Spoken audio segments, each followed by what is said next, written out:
നമസ്കാരം. National broadcasting news ഇന്ത്യയിലേക്ക് സ്വാഗതം. ഇന്നത്തെ news round up.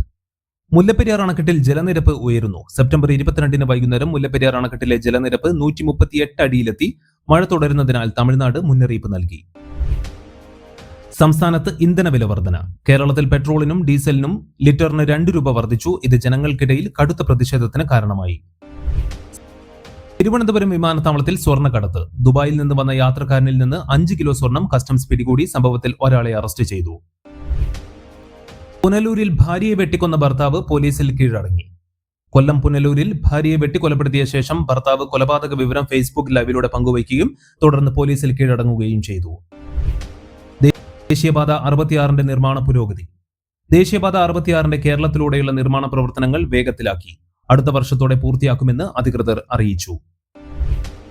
Kochi metro പുതിയ പാതകൾ പ്രഖ്യാപിച്ചു. കൊച്ചി മെട്രോയുടെ പുതിയ 2 പാതകൾക്ക് കേന്ദ്ര സർക്കാർ അനുമതി നൽകി.